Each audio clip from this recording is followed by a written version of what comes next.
மும்பையை சார்ந்த ஹிந்தி படங்கள் எனக்கு வருவது ரொம்ப குறைஞ்சிருக்கு. அது மதம் கூட இதில் சம்மந்தப்பட்டிருக்கலாம் அப்படின்ட்டு. அதுதான் இதுல பெரிய விஷயம்.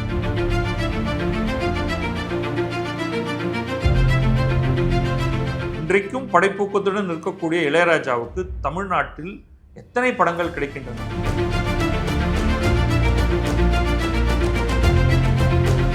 தனக்கு விருப்பமில்லாத படங்களை அவர் எடுத்துக்கொள்வது இல்லை. அது எல்லாருமே அப்படித்தான் இருக்கும். அதற்கான உதாரணத்தை கங்கனா ரணாவத்தே சொல்லிட்டாங்க.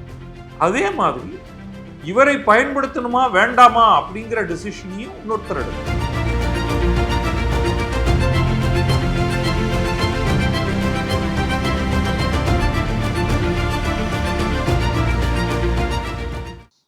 கிழக்கு நியூஸ் நேயர்களுக்கு வணக்கம். நான் பத்ரி சேஷாத்ரி. ஏஆர் ரஹ்மான் தொடர்பான செய்தி ஹிந்துல ஒரு செய்தி கட்டுரையாக வந்திருக்கு.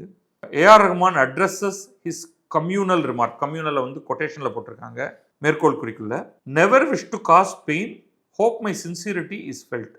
ஸோ என்ன பின்னணி அப்படின்னு பார்த்தா, ஏஆர் ரஹ்மான் பிபிசி ஏஷியன் நெட்வொர்க்குக்கு ஒரு நேர்காணல் ஒன்று கொடுத்தார். அந்த நேர்காணல் கொடுத்துட்டு வரும்பொழுது அவர் பல விஷயங்களை சொன்னார். அதில் ஒரு குறிப்பிட்ட பகுதியை மட்டும் எடுத்துப்போம். என்ன சொல்கிறாருன்னா, நான் வேலையெல்லாம் தேடி அலையில, வேலை எங்கிட்ட வரணும் அப்படின்னு நினைக்கிறேன்னா அப்படின்னு சொல்லிட்டு சமீப காலங்களில் கடந்த சில ஆண்டுகளில், அதாவது முக்கியமாக அவர் சொன்னது பாலிவுட் ஹிந்தி படங்கள், மும்பையை சார்ந்த ஹிந்தி படங்கள் எனக்கு வருவது ரொம்ப குறைஞ்சிருக்கு.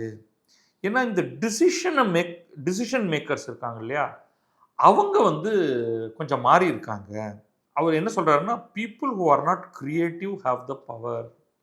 இப்போ முன்னெல்லாம் இந்த படைப்பூக்கம் இருந்தவங்க கண்ட்ரோலில் இருந்தாங்க. அவங்க என்ன மாதிரியான ஆட்களுக்கு வேலை கொடுத்தாங்க. ஆனால் இப்போ அந்த படைப்பூக்கம் இல்லாத சில ஆளுங்க வந்துட்டாங்க.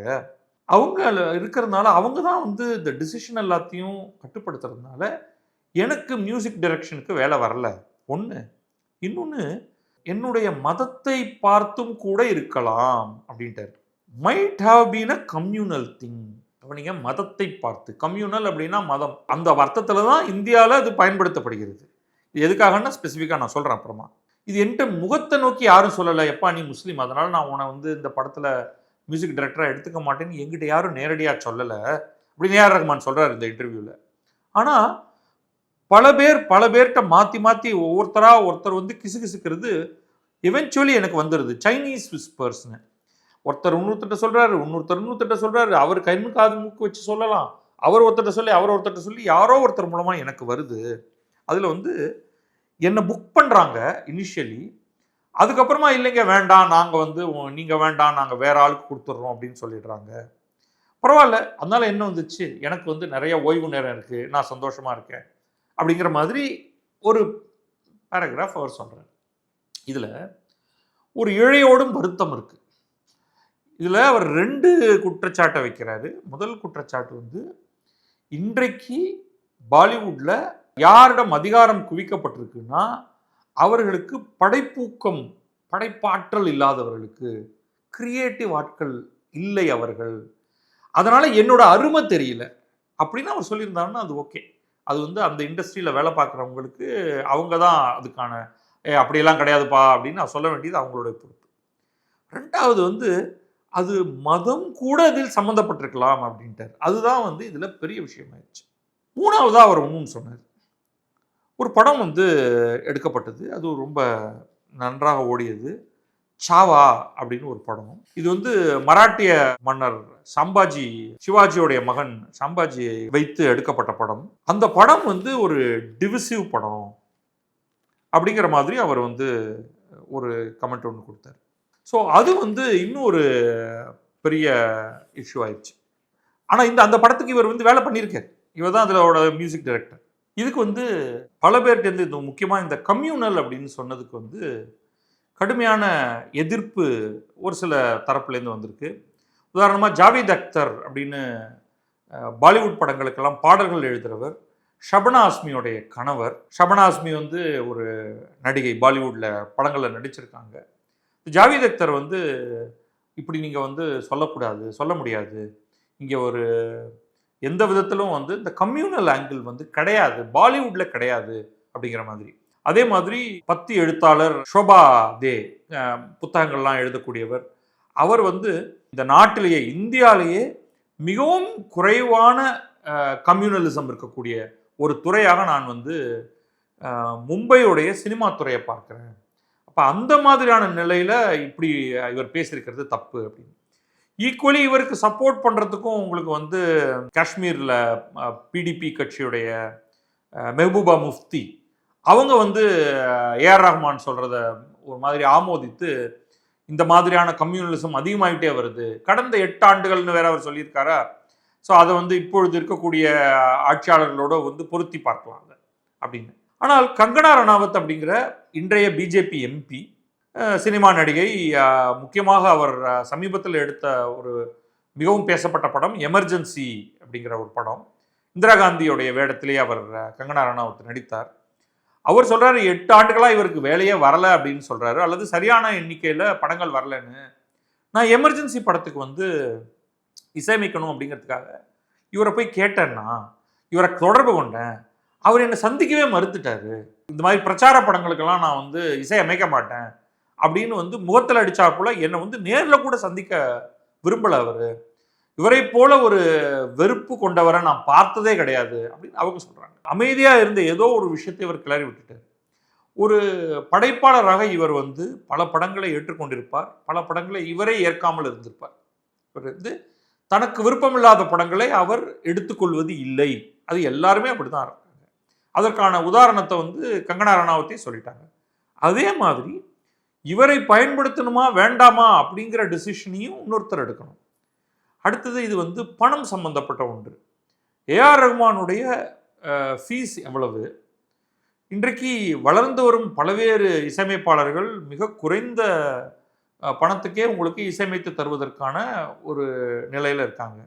தமிழ் படங்களே எடுத்துப்போமே, ஏதோ ஒரு கட்டத்தில் ஏஆர் ரஹ்மான் தமிழிலிருந்து வந்தவர் என்றாலும் அவர் உடனடியாக அவர் ஒரு கட்டத்தில் வளர்ச்சி அடைந்து பாலிவுட்டில் போய் பல படங்களை செய்ய ஆரம்பித்தார்.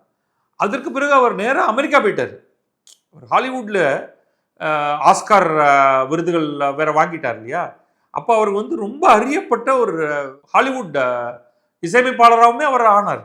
அப்போ அவருடைய ஃபீஸ் ஒரு படத்துக்கு செய்து தருவதற்கான கட்டணம் அப்படிங்கிறது வந்து ரொம்ப மேலே போயிடுச்சு.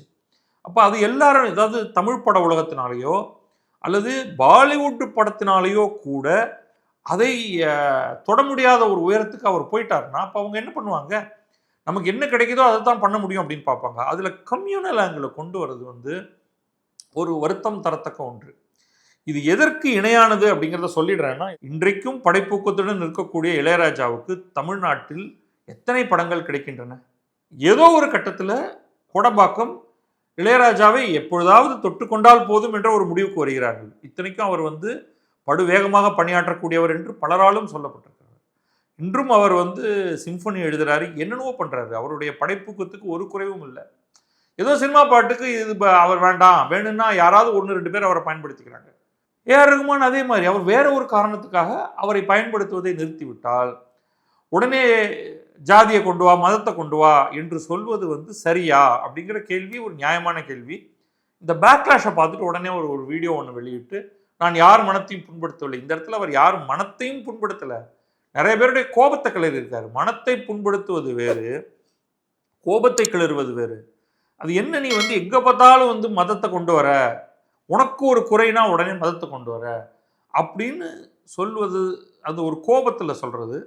இவர் பதில் சொன்னது வந்து கோபத்தை அடக்கி இருக்கிறதான்னு எனக்கு தெரியல. பட் ஒரு கான்ட்ரவர்சி ஒன்று அது உருவாக்கி இருக்கிறது அப்படிங்கிறத வந்து நம்ம கட்டாயமாக சொல்லலாம், நிச்சயமாக. ஆனால் இத்தனைக்கு பிறகும் கூட ஒன்று கவனிங்க, அவருக்கு என்ன வாய்ப்பு இருக்குது அப்படின்னு பார்த்தீங்கன்னா, ஹான்ஸ் ஜிம்மர் என்ற உலக புகழ்பெற்ற இசை நிபுணரோடு சேர்ந்து ராமாயணம் படத்துக்கு மியூசிக் ஸ்கோர் பண்ண போகிறார். இதில் என்ன, எங்கேயாவது கம்யூனல் ஆங்கிள் உங்களுக்கு கண்ணுக்கு தெரியுதா? படம் ராமாயணம். அவர் கூட வேர்ல்டு ரினவுண்டு மியூசிஷியன் அவரோட சேர்ந்து ஒர்க் பண்ணுறதுக்கான வாய்ப்பு இவர் கொடுக்கப்பட்டிருக்கு. அதை பற்றி பேசும்பொழுதும் இந்த பேட்டியில் தான் விரிவாக பேசும்பொழுதும் வந்து எனக்கு ராமாயணம் தெரியும், நான் வந்து பிராமண ஸ்கூலில் படித்தேன் அப்படின்லாம் சொல்கிறாரு. நம்ம இன்னும் கொஞ்சம் ஆழமாக போகலாம். நீங்கள் பிராமண ஸ்கூலில் படித்து தான் உங்களுக்கு ராமாயணம் தெரியணுங்கிற அவசியம் இல்லை. ஏனெனில் நீங்கள் ஒரு குறிப்பிட்ட காலகட்டத்தில் நீங்கள் ஒரு இந்துவாக இருந்து ஒரு குறிப்பிட்ட வயதுக்கு பிறகுதான் நீங்கள் வந்து முஸ்லீமாக மாறுகிறீர்கள். நீங்கள் வந்து அதனால் இயல்பிலேயே உங்களுக்கு ராமாயணம் தெரிந்திருக்கும். உங்களால் ராமாயணத்துக்கும் நல்லபடியாக இசை அமைக்க முடியும். ஹான்ஸ் சிம்மர் போன்றவர்களுக்கு இந்திய பாரம்பரியம் தெரியாமல் இருக்கலாம், உங்களுக்கு அது தெரியும். நீங்கள் அதை கொண்டு வந்து மிக அருமையான ஒரு இசையை ஹான்ஸ் சிம்மரோடு சேர்ந்து உருவாக்கலாம். ஆனால் கம்யூனல் காரணங்களுக்காக தான் எனக்கு பட வாய்ப்பு போய்விட்டது என்று மட்டும் சொல்லாதீர்கள்.